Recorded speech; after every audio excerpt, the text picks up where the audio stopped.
We got NBA Finals game number 2. We saw the Boston Celtics really making it look easy there in game number 1. Defensively, they were better than the Mavs. Offensively, they were much better than the Mavs. What's going to have to change here for the Dallas Mavericks? And do you see a world where they can bounce back here in game 2 and steal one in Boston?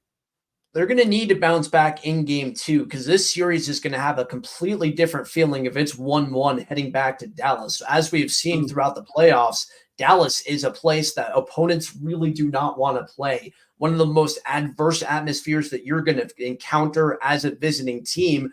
You go 1-1 into that. If you get 2 wins in Dallas, I mean, you're up 3-1. There's a completely different feeling to the series. The number one thing I'm going to look at is the fact that the Celtics out-rebounded the Mavs, and it wasn't even particularly close in that department.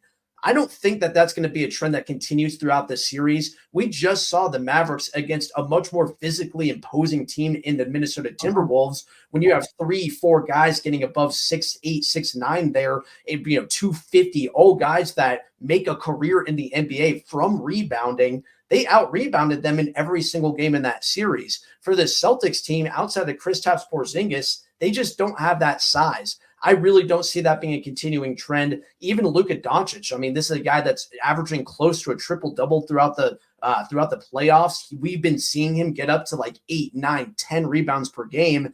Last game, he was down at that 5 and 6 mark. I think that they're going to bounce back. If they're able to really impose their physical dominance inside against the Celtics team, it's going to open up shots for Luka. It's going to open up shots for Kyrie in the perimeter. And all of a sudden, this series has such a different feel than game 1 did. And don't be fooled here, folks. Yes, Boston came out. They punched them in the first half of that game.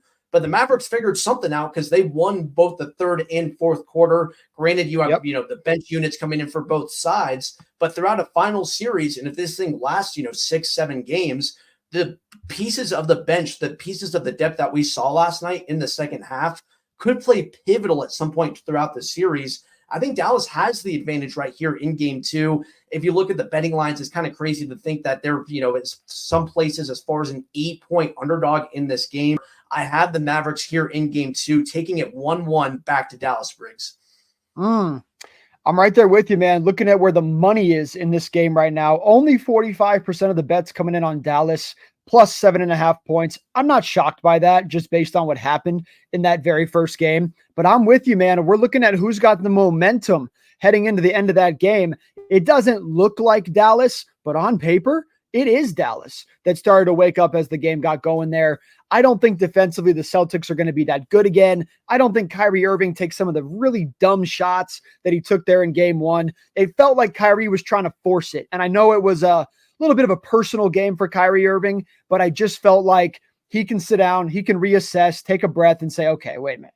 Let's get back to doing what we were doing against the Minnesota Timberwolves, and we're going to be just fine. And I think that's what's going to happen here. The sharp bettors are on Dallas plus the 7.5 points in this spot. I am all over that bet here, Dallas plus 7.5. Like you mentioned, they might just win this thing outright, but you're going to give me 7.5 points, Anthony. I'm not going to leave it on the board. And I know that I was wrong in game number 1 about the first half spread, but I'm going right back to it. This game, Dallas is plus 4.5 in the first half. Going to go first half spread, full game spread. And if you're feeling a little bit gutsy today, folks, sprinkle away on that Dallas Mavericks money line for Sunday evening against Boston in game number 2. But guys, one more time, if you guys are looking for a multi-level, great atmosphere, great food, great drinks, Jackson Sports Bar is the spot for you. All you Denver fans, it's right over there in Lodo next to Coors Field.